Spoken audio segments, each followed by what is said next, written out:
Mesdames, Mesdemoiselles, Messieurs, bonjour, bienvenue dans les studios de 613 TV, en direct de Ramoth, en Israël. Et nous sommes donc ici dans les studios et nous allons parler avec nos chers chroniqueurs rabbinim. Bonjour Tion. Bonjour. Bonjour Nissim. Bonjour. Bonjour Shimon. Bonjour. Et nous allons un petit peu innover dans la formule de Torah News puisque nous allons parler d'un certain nombre de sujets et les débattre donc autour de ces sujets. Et le premier débat que nous allons faire, c'est au sujet de l'Aliyah, que doivent ou que ne doivent pas faire vous, chers téléspectateurs, et tous les Juifs de France, mais plus globalement d'Europe. On a vu les derniers événements en France, bien évidemment, aussi au Danemark, à Copenhague ces derniers jours. Et la question se pose réellement, faut-il faire ou ne faut-il pas faire l'Aliyah? Tout le monde y pense. Pas une personne ne se pose aujourd'hui la question, est-ce qu'il faut ou pas monter en Israël? Et nous allons ouvrir le débat, d'autant plus que les hommes politiques israéliens notamment se sont positionnés sur la question. Ils ont tous affirmé qu'il fallait que les Juifs de France et plus globalement d'Europe viennent désormais s'établir en Israël. Mais certains rabbinim ont nuancé ces paroles et ne sont pas totalement d'accord. Alors nous allons essayer d'y réfléchir. Alors peut-être Tion, on va démarrer avec toi. Que penses-tu de ce sujet? Alors, ce que je pense, c'est qu'il y a d'abord beaucoup à dire sur un sujet qui n'est pas facile du tout. Il y a une notion de est-ce que Israël est un refuge parce qu'on a peur, parce qu'il y a danger en dehors d'Israël, ou alors il y a un besoin de venir en Israël parce que c'est la Terre Sainte.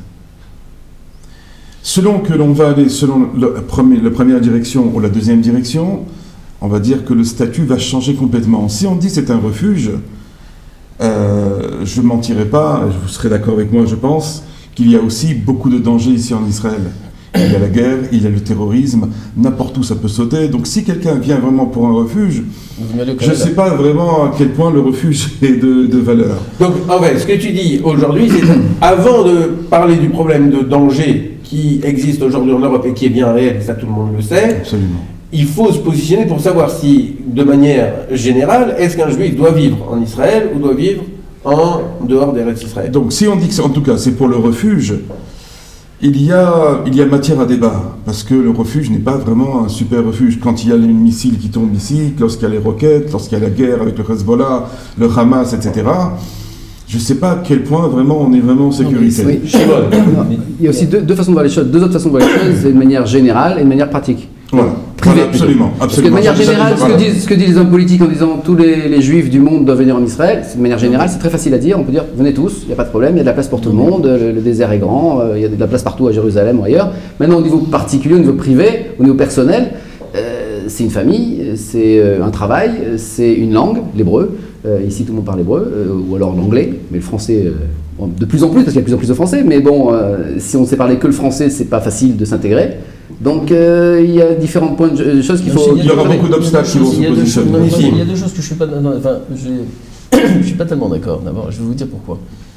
Parce qu'il faut être aussi réaliste, d'accord? Dans le sens que même si on dit qu'il y a un problème de danger ici ou soit là-bas, il faut avouer, il faut dire le émettre, qu'on se sent beaucoup plus en sécurité quand on est en Israël que quand on est en Khutz-Laaretz. Ah oui. En savoir que quand je vais ici, je mets mes enfants à l'école, j'ai pas des soldats qui sont devant l'école. Quand je suis à la synagogue, j'ai pas des soldats devant la synagogue. Bien qu'il y ait eu une histoire à Ramoth, à Arnov, mais ça y est, bon, ça s'est passé et ça. On sait très bien que sauf, ceux qui nous protègent ici, ce sont des soldats israéliens et donc c'est l'État d'Israël et donc on est un peu surveillé. Ça c'est un point. Ça c'est clair. Deuxièmement, pour ce que tu viens de dire au niveau de l'intégration, au niveau des trucs, aujourd'hui, bon, Rachem, il y a plusieurs communautés francophones qui y sont en Israël et qui y vivent très bien, que ce soit à Ranana ou que ce soit à Ranana. Donc je ne pense pas que c'est ça vraiment le point qui dérange. Oui, mais tu venais de dire tout à l'heure que c'était peut-être intéressant d'aller au Canada. Oui, bien sûr, parce que je vais vous dire pourquoi, parce que il n'y a pas qu'au Canada, il y a aussi des kilotes en Miami, en Amérique, partout, et des kilotes, il n'y a aucun problème de sécurité beaucoup plus grande là-bas. C'est pas qu'il n'y a pas de sécurité, c'est que là-bas il n'y a pas de problème comment ça s'appelle de terrorisme et tout ça, donc la vie est plus mais c'est pas la Terre Sainte. Ah, c'est un autre problème. Tu parles du mitzvah. Mais maintenant, au niveau de la sécurité, je ne sais pas si Israël, c'est vraiment la direction à prendre. Pourtant, ce que dit Nissim, c'est que c'est quand même mieux. Ah, mais c'est un autre problème. Mais ça veut dire si on se positionne uniquement au niveau sécuritaire, c'est peut-être pas la meilleure solution. Le Canada, c'est une solution. Miami, c'est Écoutez, je vais une vous dire- excellente Mais solution. alors, aussi. comment se fait-il que lorsque l'on entend les Juifs français, ils se posent tous la question, est-ce qu'on reste ou pas en France? Et si on ne reste pas en France, dans 95 voire 98% des cas, c'est pour monter en Israël, c'est pas pour aller ailleurs. Alors justement, c'est la deuxième partie de ce que je voulais expliquer. Cette notion donc de terre sainte, Eretz HaKodesh, c'est une notion qui est présente dans chacun de nous. Qu'on vive ici, qu'on vive en France, en Amérique, peu importe. On sait tous, qu'on dit tous à Pessah, Beshana Ba Yerushalayim. Tous, on a depuis des milliers d'années, nos parents, nos arrière-grands-parents, etc., ont toujours dit la chose suivante, l'année prochaine à Jérusalem, l'année prochaine à Jérusalem. Donc c'est quelque chose qui a été mouchrage, qui a été enraciné dans notre éducation, dans notre culture, dans notre être. Et donc, si maintenant on se positionne que Israël est la terre sainte, on peut poser la question, pourquoi elle est la terre sainte? Qu'est-ce qu'elle a de sainte? Pourquoi il y a la Shemitah? Pourquoi il y a les Maasrot? Pourquoi on prélève sur le blé, sur le pain, etc. Pourquoi il y a tout ça ici qu'il n'y a pas en dehors d'Israël? La raison, elle est très simple. C'est que la terre, elle est sainte parce que Akadosh Baruch Hu, Dieu, pose ses yeux sur elle du début de l'année jusqu'à la fin de l'année. C'est ce qui la rend sainte. Donc c'est la raison que si on veut venir en Israël, le but essentiel, c'est qu'on doit avoir la Emouna pour développer sa Emouna. Ça, c'est ce qu'on voit dans la Torah, etc. Mais concrètement, aujourd'hui, on habite à Paris et on ne voit pas ça. On ne voit pas si Dieu voit... Non, il faut voir ça. C'est ça ce que je dis. D'accord. C'est qu'il faut voir exactement le problème d'abord d'après la Emouna. D'après la foi entière qu'on a envers Dieu, et qui nous a assuré que cette terre-là, c'est la terre dans laquelle Dieu a ses yeux rivés en permanence sur elle. Si on va dans cette optique-là, ça change tout. Il n'y a plus de problème de sécurité, problème de terrorisme, on s'en fout complètement à la limite. Ce qui compte, c'est de venir ici à l'ombre de Dieu. Alors ça n'a pas changé, que ce soit avant les attentats, après les attentats, ça change absolument rien. D'accord. C'est là-dessus qu'on doit être d'accord. Donc on ne monte pas plus aujourd'hui qu'hier. Non, à mes yeux, non. Mais il y a une autre chose à voir aussi, parce que les gens qui veulent monter, ils pensent à eux, mais ils pensent aussi à leurs enfants, et surtout à leurs enfants. Bien sûr. Donc maintenant, par rapport à ce que tu disais tout à l'heure, au niveau des Keilot à Miami ou au Canada, que vont devenir leurs enfants à Miami dans 20 ans, dans 30 ans? Est-ce qu'ils vont être américains, ou est-ce qu'ils vont être juifs? Est-ce qu'ils vont être francophones? Qu'est-ce qu'ils vont être? Alors que s'ils viennent en Israël, il y a plus de chances qu'ils deviennent... Tout dépend dans quel type d'école. Non, ce n'est pas la question. Tout dépend dans quel type d'école ils vont être éduqués. À Miami, il y a des écoles vraiment orthodoxes, vraiment selon la Torah comme il faut. On choisit naturellement l'endroit où on veut ici, comme ici en Israël. C'est un ghetto. C'est un ghetto. Pourquoi ici c'est pas un ghetto au niveau des écoles? Non, c'est pas un ghetto. Comment? Il y a des écoles où on peut aller, des écoles où on ne peut pas aller. D'accord, mais c'est pas un ghetto, c'est pas fermé. Il y a des écoles où on peut aller, elles sont nombreuses. C'est une direction qu'on prend. C'est une direction qu'on prend, mais c'est pas un ghetto. Il y a la même direction qu'on prend au Canada, aux États-Unis. Non, au Canada, aux États-Unis, c'est un petit ghetto de certaines... Je rappelle qu'il y a autant de juifs aux États-Unis qu'en Eretz Israël. Vas-y. Non, mais Montréal, je te dis, moi je pense qu'il y en a plusieurs qui connaissent un petit peu Montréal. Moi, je connais aussi bien Montréal. Très agréable. C'est une ville bien, la communauté elle est très puissante là-bas. Absolument. Il n'y a pas de ghetto. Il n'y a pas de ghettoisation en aucun cas. Moi je pense personnellement, je pense que le point, je pense qu'il est un peu différent de tout ce qu'on a essayé d'exposer là maintenant. On essaie un peu de s'éparpiller. Je pense que l'idée d'Eretz Israël, comme a dit notre Rav Tzion, c'est que Béhémet, cette notion d'Eretz Israël, que les Juifs veulent monter en Israël, ça c'était l'espoir de tous nos ancêtres depuis qu'on a quitté Eretz Israël. On le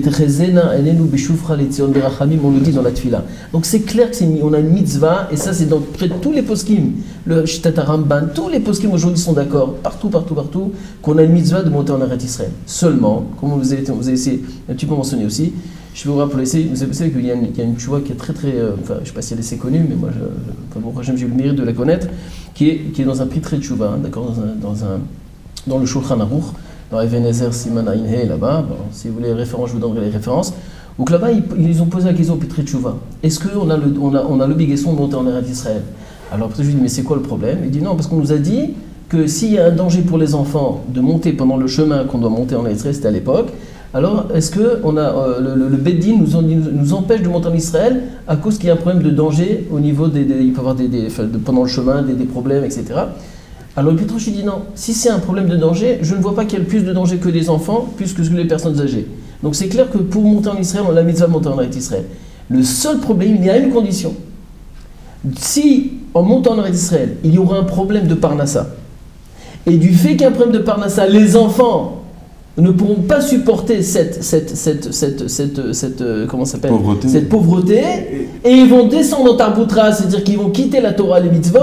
Vaut mieux que tu restes en Chutz-Laaretz. Donc là, tu viens d'évoquer un sujet particulièrement important, c'est le problème de la parnassa, c'est-à-dire de trouver une subsistance suffisante pour assumer les obligations de la famille. Bien sûr, ça veut dire que si maintenant une famille a décidé de monter en Eretz Israël, il n'y a pas de problème. Seulement, est-ce que ça va être une aliyah rouhanite et pas seulement gashmit, c'est-à-dire à savoir, c'est-à-dire spirituelle aussi, non seulement matérielle. Si c'est pour se retrouver encore à Elat, comme à Juan-les-Pins, alors c'est bien pour les vacances et tout ça, mais c'est pas de ce Eretz Israël qu'on parle. C'est d'ailleurs ce que dit Rabbi Nachman de Breslev. Il dit, lorsque quelqu'un veut monter en Israël et qu'il n'y a pas un but avoué dans la spiritualité, ma mo'il lo, à quoi ça lui sert?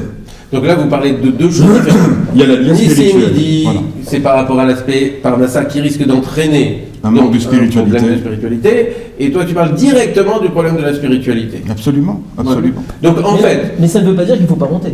Okay. Voilà. Très bien. Chacun individuellement doit chercher comment y arriver, comment trouver sa parnassa, comment trouver les écoles, comment trouver où habiter, etc.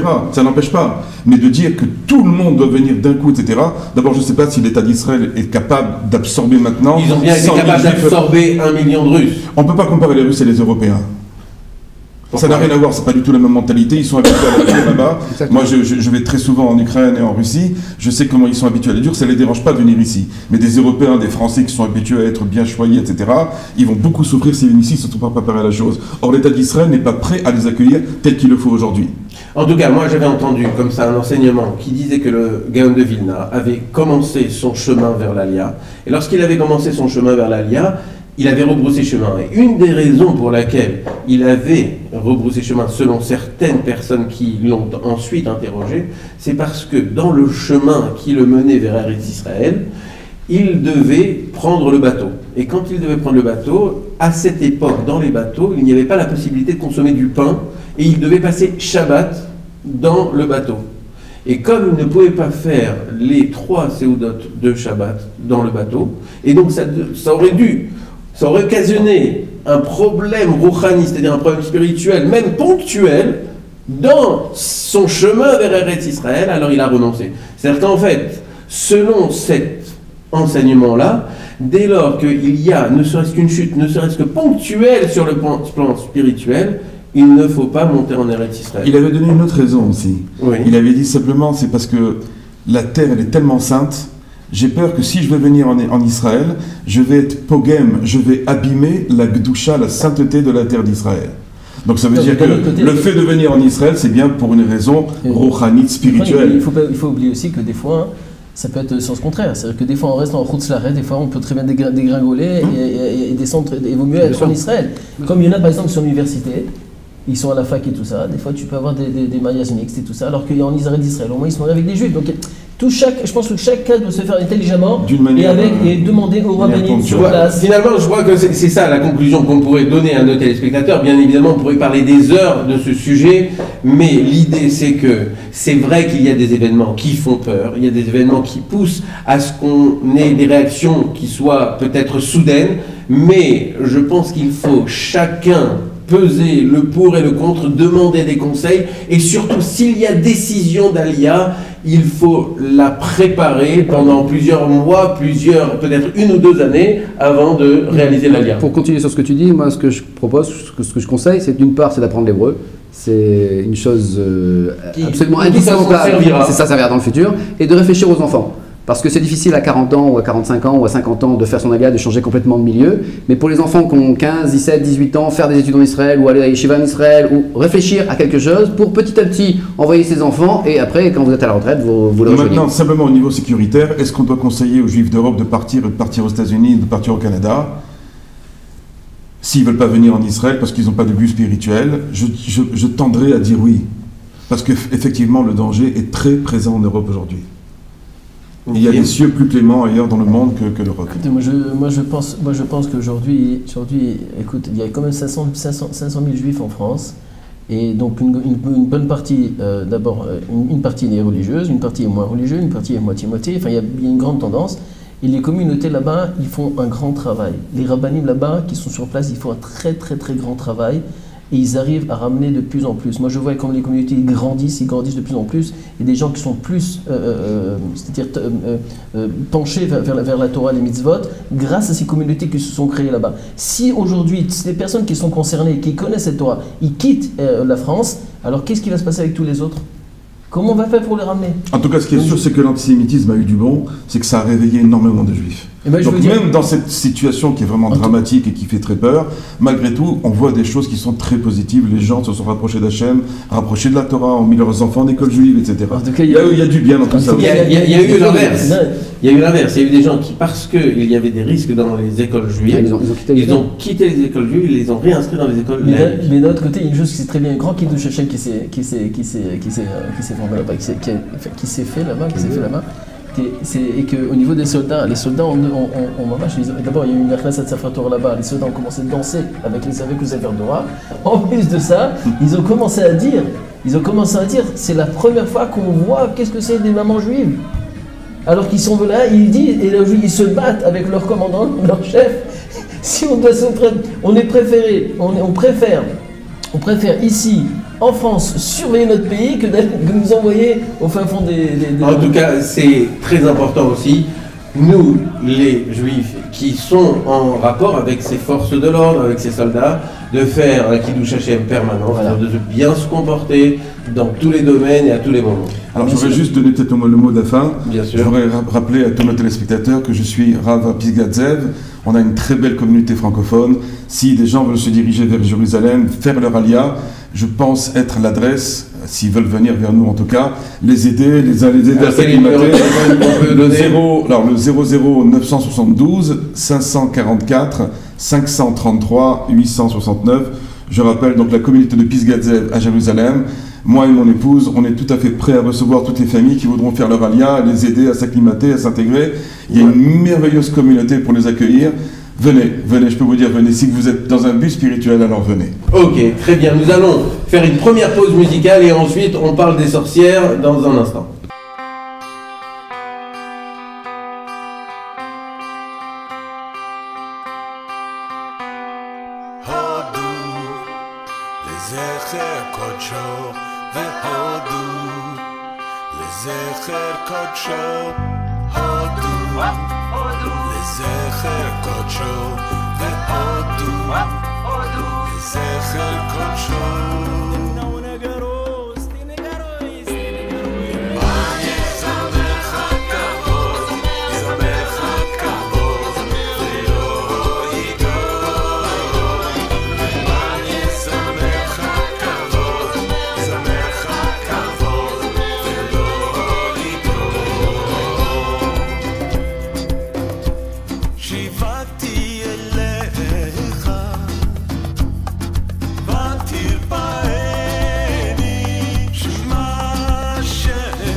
sommes de retour dans les studios de 607 TV. On vient de parler de l'alia des Français et plus globalement des Européens, mais nous allons changer complètement de sujet. On se transporte dans la sorcellerie, et vous savez que nous parlons de la sorcellerie parce que la paracha de Mishpatim, il y a dans cette paracha une loi qui dit que les sorcières, nous ne devons pas les faire vivre.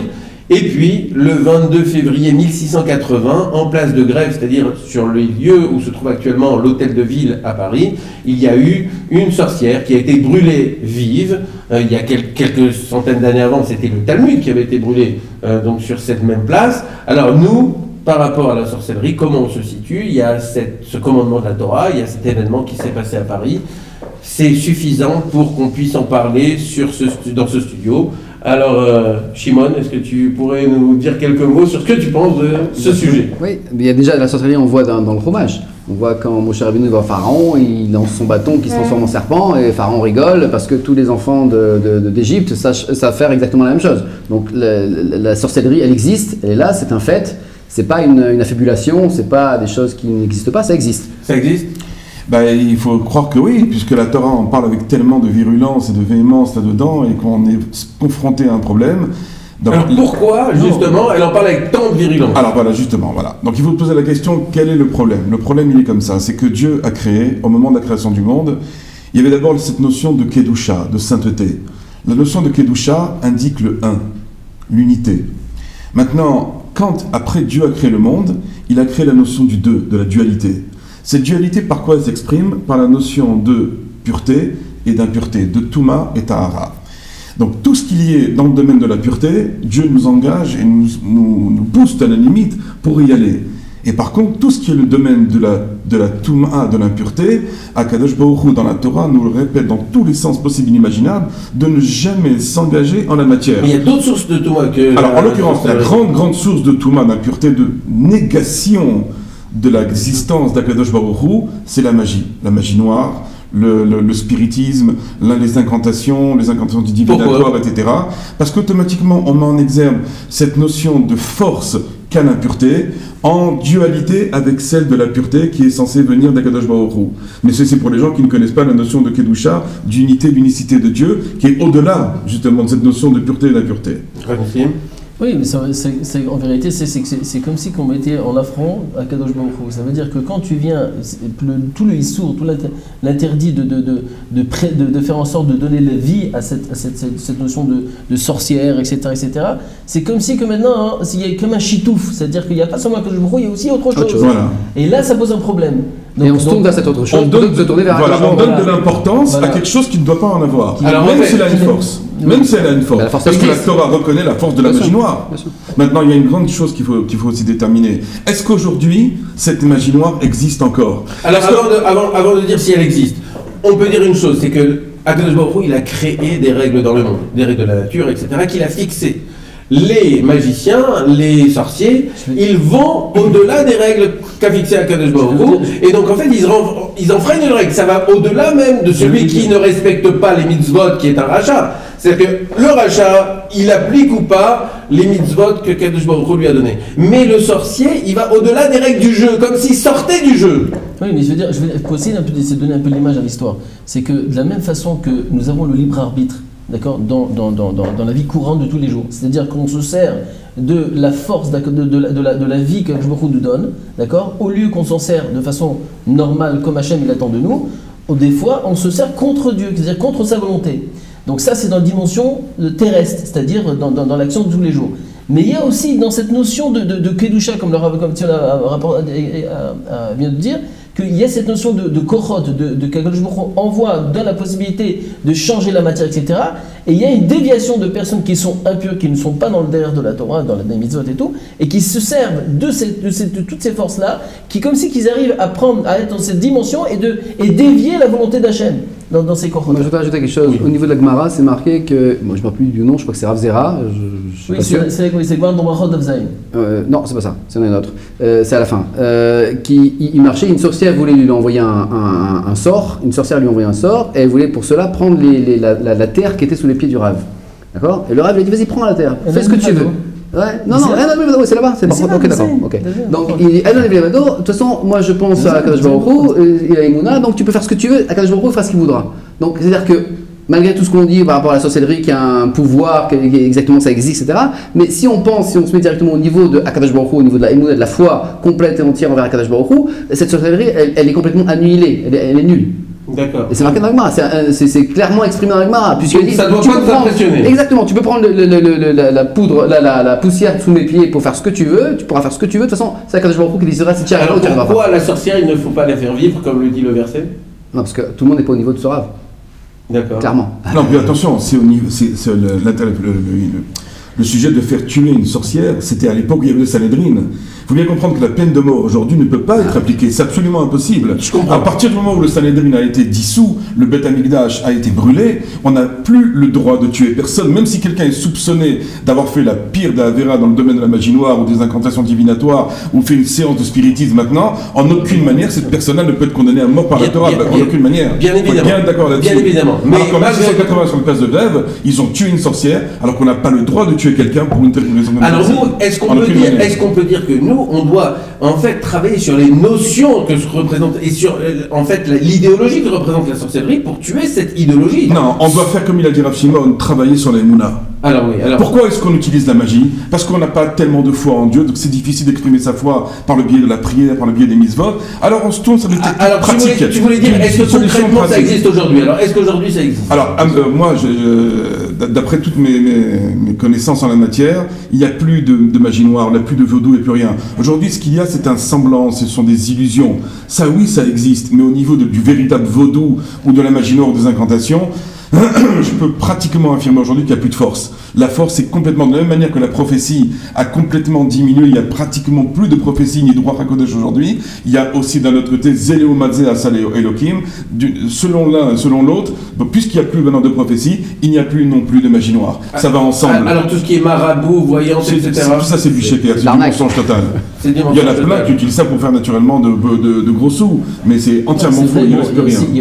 Il faut dire aussi que il y a je veux dire une chose, il y a ce qu'on appelle, vous savez, que l'être humain, la neshama, il y a ce qu'on appelle, vous savez, comment ça s'appelle, la neshama, elle arrive à voir des choses en vérité, des fois, un peu plus d'au-delà. Maintenant, quand est-ce qu'elle a cette dimension de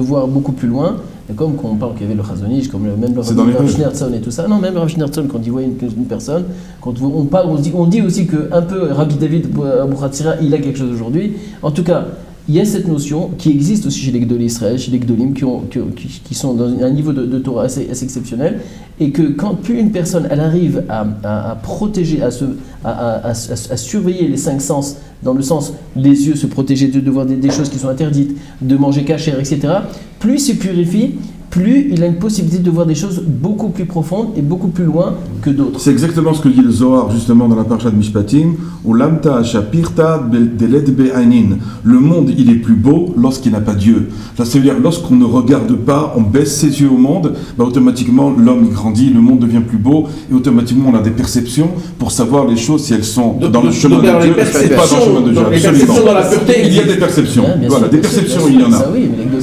ils arrivent. Alors justement, alors on a dit les perceptions dans la pureté existent. Est-ce que les perceptions dans l'impureté existent aussi? Mais de toute façon, on dit qu'il y a une égalité de deux côtés. Donc si d'un côté ça existe, de l'autre côté ça va exister. Oui. Même cette perception au niveau des tzadikim qui est aujourd'hui en Israël, elle est très faible par rapport à ce qu'elle était auparavant. Ça veut dire que pour un juif aujourd'hui d'aller consulter une voyante, ça veut dire que c'est se faire avoir ou est-ce que c'est à mes yeux, c'est complètement se faire avoir. Est-ce que c'est aussi c'est vrai qu'il y a l'interdiction. L'interdiction elle reste toujours la même. Maintenant, est-ce que l'utilité de l'interdiction elle sert à quelque chose ou pas? Il peut y aller, il peut dépenser son argent, mais qui donne l'argent des pauvres, ce sera plus facile. Non, mais il fera une mise au moins avec. Qui prie. Non, mais il faut voir une chose, c'est qu'en vérité, même une voyante, je n'ai pas trop Madame Soleil, vous connaissez, vous avez entendu Madame Soleil. On a tous entendu Madame Soleil. Une grande différence qu'il y a entre ça, c'est que la Madame Soleil, jamais elle te donnera deux possibilités. Il n'y a pas de possibilité de choix. Là-bas, tu diras une chose claire. Il va se passer comme ça. Tu vas voir, il va se passer comme ça. Maintenant, toi, qu'est-ce que tu. Par exemple. Tu vas voir Madame Soleil, la première fois que tu viens la voir, tu viens d'abord, tu dois mettre $100 devant la dame. Après que tu mets les $100, tu dis, tu sais, aujourd'hui il va se passer une chose très dramatique dans ta vie. Déjà, d'avoir mis $100, tu sais que c'est très dramatique. Après, alors tu dis, elle avait raison. Après, tu dis, quand tu vas arriver chez toi, tu vas voir, tu vas voir une chose très dramatique. Bon, moi je rentre chez moi à la maison, je ouvre la boîte à lettres, je vois déjà tout ce que je dois payer, je vois la raison. C'est très dramatique. Je rentre chez moi, ma femme me reçoit avec un sourire de Tisha B'Av, alors là c'est encore plus dramatique. Et j'ai aussi l'impression que Madame Soleil avait raison. Mais en vérité, inconsciemment, je vais faire en sorte que tous les petits problèmes qui peuvent arriver, même une assiette qui va se casser, Madame Soleil avait raison, t'as vu, l'assiette elle s'est cassée. Alors que dans la Torah c'est complètement différent. Il y a toujours un libre arbitre. Ou droite ou à gauche. Mais tu attention, si on fait comme ça, c'est comme ça que ça va se passer. Si on fait comme ça, c'est comme ça que ça va se passer. Donc c'est une grande différence. Donc Madame Soleil, c'est vraiment... Mazal Israël. Voilà, donc on élimine Madame Soleil, on réintroduit de la musique pour faire une pause supplémentaire et on va parler justement de musique après cette pause, puisqu'on va voir si on peut mettre ensemble des paroles de Torah avec des musiques modernes comme le rap par exemple.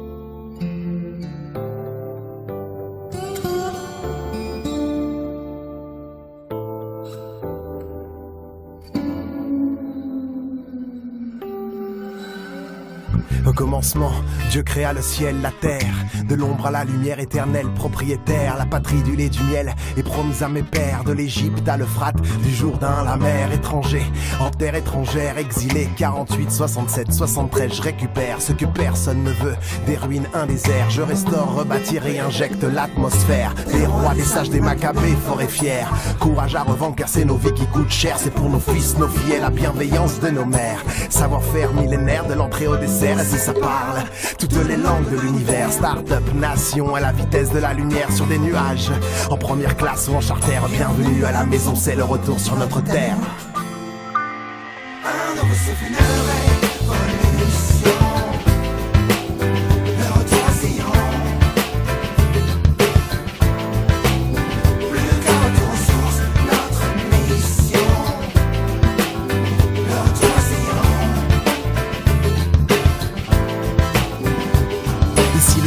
Ça change tout, partout où tu erres, le drapeau est bleu et blanc et son étoile brille pour chaque frère.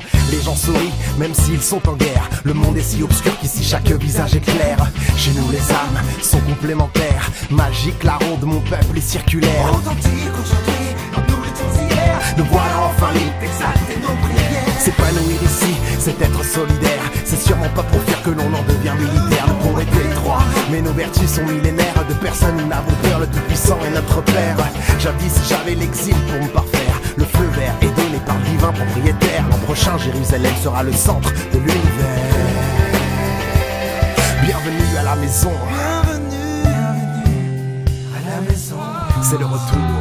C'est le retour sur votre terre.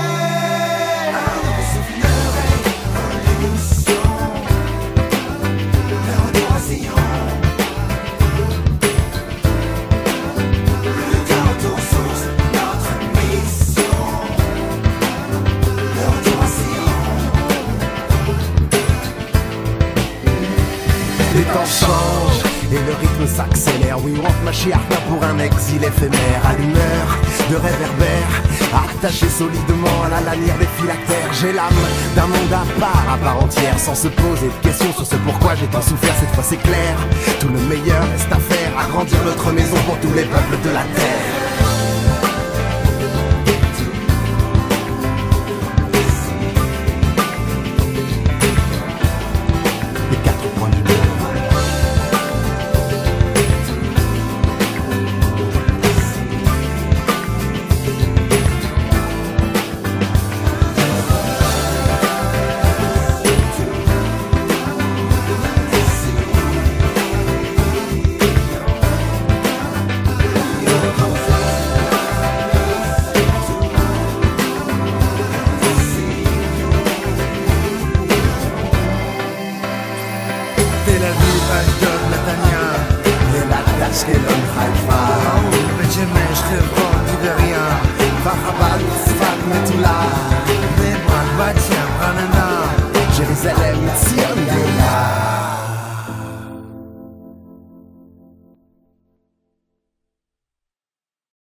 Nous sommes de retour dans les studios de 613 TV pour parler de musique, puisque nous sommes avec nos chroniqueurs, et nos chroniqueurs écoutent aussi de la musique.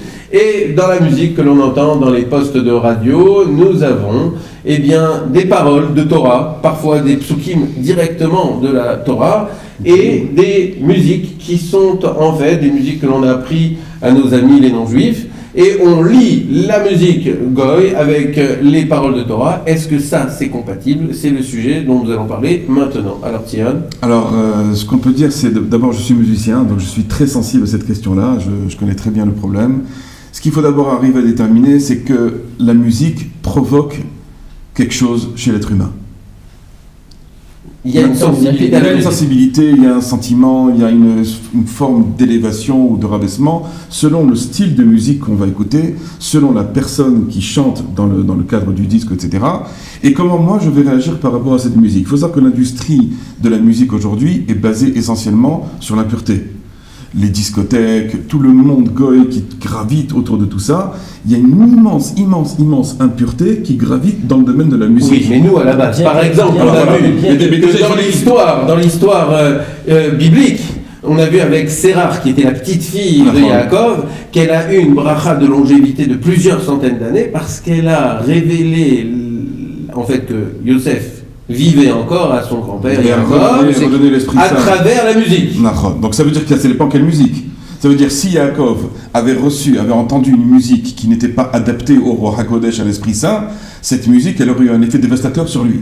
Bien sûr. Donc ça veut dire que tout dépend de la musique que j'entends. Alors justement, si c'est une musique, par exemple, qui me crée des frissons et qui me donne envie de faire des avérotes, comme dans le domaine des boîtes de nuit, par exemple, quand on va en discothèque, la musique qui est là-bas, c'est une musique qui donne envie de réaliser certaines avérotes. Oui. Alors pas détailler tout ici maintenant. Justement, dont nous allons parler. Il faut être clair avec la chose. Alors justement, le sujet dont nous allons parler, c'est de la musique, c'est-à-dire les mêmes rythmes que l'on utilise dans les discothèques. Est-ce qu'on peut les prendre, ces rythmes-là, et les ajouter avec des paroles de Torah et en faire des chansons? Alors je dirais que, encore une fois, la réponse n'est pas obligatoire pour un ensemble, elle est valable au cas par cas.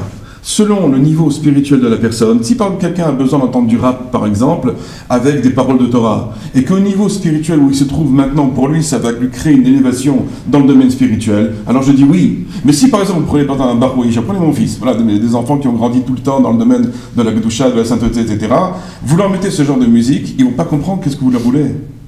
Parce qu'il n'est pas sensible à la musique. Non, mais il sera sensible à un autre type de musique. Parce que ce type de musique-là, de rap, etc., ça ne leur parle pas, ça ne va pas les faire élever dans le domaine de la Est-ce qu'au contraire, ça ne va pas l'attirer? C'est-à-dire que la musique, elle est entraînante, et d'un autre côté, les paroles de Torah sont compatibles avec lui, ce n'est pas des paroles qui peuvent le choquer, donc rythme goy avec musique de Torah, et ben on dit c'est compatible à un baro yeshiva. Il ne dérange pas au niveau personnel, comment il va réagir à la chose, il n'aura pas des idées de réaliser des avérotes ou des fautes, des choses qui sont contre Dieu.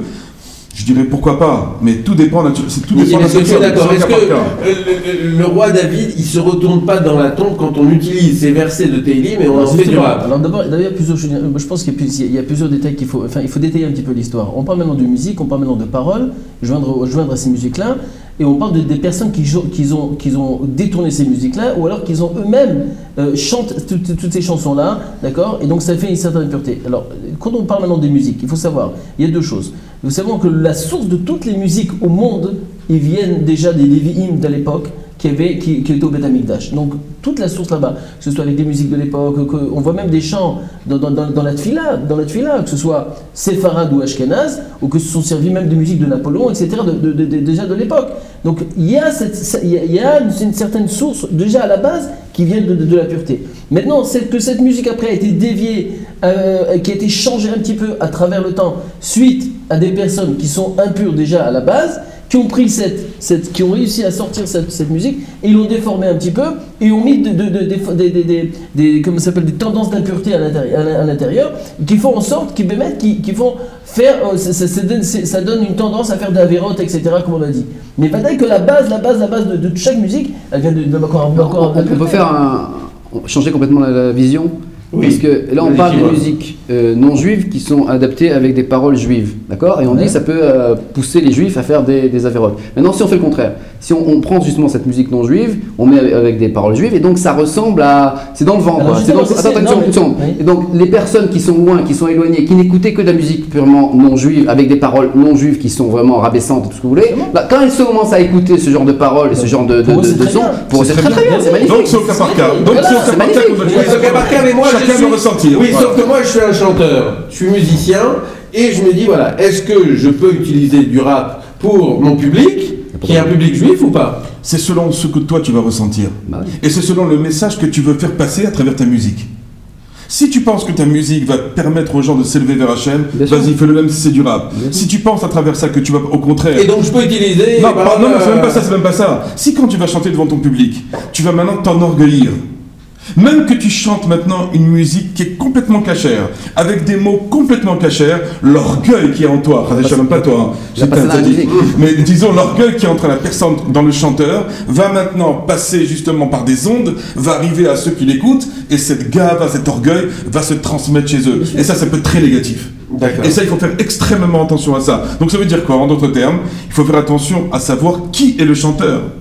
Et par quoi il est animé? Est-ce qu'il a un but vraiment de réveiller les gens à Dieu, ou il a un but de se monter sur scène, de gagner de l'argent, de s'enorgueillir, d'avoir de la garaba? Et là, ça devient très très difficile. On va reprendre l'exemple des Teilim. Il y a le Hallel qu'on lit dans les synagogues tous les mois, à chaque fête, etc. Et puis il y a des versets du Hallel qui ont été repris et qui ont été repris en les utilisant dans des chansons qui sont du rap ou ce genre de choses. Est-ce que ça, c'est pas choquant? Non, parce que à mes yeux, tout le problème, c'est dans le chanteur, c'est pas ailleurs. C'est même pas dans le rythme, c'est d'abord le chanteur en lui-même. Qui chante? Et qu'est-ce qu'il veut faire passer comme message? Je pense aussi, je pense que quand on parle de choquant, ça dépend à qui on parle. Voilà. Ça veut dire quoi? C'est-à-dire qu'il y a des personnes, c'est une chose qui doit être là. C'est-à-dire que bien sûr, c'est mieux qu'ils écoutent ça qu'ils écoutent autre chose. Bien sûr. Donc, il faut mieux écouter des paroles de Torah que des paroles de... Pour cette musique-là, change. Je sais qu'une personne qui veut faire teshuva. Alors le problème c'est quoi? C'est qu'un type qui aime... Moi j'étais... on est tous... On aime bien la musique. J'étais une fan d'un corps de musique. Mais... il faut à un moment donné, si tu fais tes chouvas et tu veux arrêter d'écouter des musiques goy, donc des musiques qui sont trucs, comment tu vas faire? Il faut bien remplir ton verre. Donc si maintenant tu restes sans musique, mais c'est impossible d'y arriver. Donc une musique célèbre en ce moment. Si tu arrives à changer, au lieu de on va s'aimer, Hachem Meler, Hachem Malach, Hachem Mimler, ça vous va? C'est parfait. Voilà, Shimon il a dit parfait. Alors voilà, pour moi absolument pas. Alors on est où alors? Moi je l'écouterai pas. Moi c'est très perso. Alors, pour tes enfants, voilà. C'est parfait. Il y avait jusqu'à présent, il y avait une chanson qui s'appelait On va s'aimer. Je vais vous dire plus que ça. Et maintenant, c'est Hachem Meler, Hachem Malach. On ne savait pas avant que ça s'appelait On va s'aimer, on sait simplement que ça s'appelle Hachem Meler. Je l'ai découvert maintenant, je ne savais pas. Parce que moi je l'aimais bien avant. Moi je me rappelle. Maintenant que je le sais, ça me pose un problème. Mais quelle est la différence? Moi je me rappelle c'est la connaissance de la chose. Oui, mais la parole, les paroles qu'on met aujourd'hui, c'est les paroles juives. Écoute, je vais vous dire. La musique, maintenant, elle n'a pas été créée pour ces paroles-là. Non, mais tu as raison, écoute, d'abord ça dépend de la personne qui me le dit. Parce que des fois, des personnes, enfin, il peut y avoir des gens qui me mettent ces musiques-là, ça leur rappelle des choses. Et donc quand ils vont réécouter, même s'ils chantent, ça rappelle quelque chose, ça les dérange. C'est la même chanson. Ça les dérange. Non, moi je peux te dire. Le rythme, non, ça les dérange. Ça leur rappelle beaucoup de souvenirs. Maintenant, il y a des rabbinim qui, j'en connais, qui n'ont jamais écouté une musique non juive. Jamais. Ils ne savaient pas de quoi on parle. Et je me rappelle une fois, il y avait quelqu'un qui est venu, il a commencé à chanter un air pendant la Seuda Shlichit. Maintenant, c'était un air de Goldorak. Vous comprenez? Vous n'êtes pas Goldorak. Et ils étaient tous, et je voyais le rêver comme ça. La la la la la la la la la la la la. C'était vraiment incroyable. Et nous, on était tous en train de rire. Goldorak, et lui, il aurait bien comme ça. Alors Goldorak, pour les téléspectateurs, je ne sais pas si ça existe encore. C'est un vieux dessin animé de l'époque qui parlait d'héros de l'espace, etc. Ouais, non mais vous comprenez un peu. C'est-à-dire que même j'ai vu une fois, un rêve en voiture, il y avait une musique, je dis, mais qu'est-ce qu'elle est belle cette musique, mais c'est cette chanson extraordinaire. Mais s'il savait vraiment la musique d'où elle venait, jamais il l'écouterait. Donc ça dépend du réceptif de la personne qui reçoit. Est-ce que ça dérange ou pas? Mais Vadaï que dans la musique même, si on arrive, c'est que si on arrive à on va pas dire ça, convertir, mais prendre cette musique-là, qui a quand même une base assez pure, qu'on peut sortir de la pureté de cette musique-là, et mettre des paroles de Torah, de renforcement, etc., et que ce soit adapté, ça peut être très mechasek. Bon, en tout cas, on voit que le débat n'est pas encore clos, puisqu'il y a plusieurs avis sur ça. On va se laisser sur ces paroles. N'oubliez pas que vous pouvez réagir en nous contactant à travers le site internet de la télévision 613 TV. Vous pouvez aussi nous contacter à travers le téléphone qui va apparaître ici. On se retrouve pour une nouvelle émission la semaine prochaine pour de nouveaux débats autour de thèmes tout à fait intéressants. Vous l'avez vu, Torah News se renouvelle.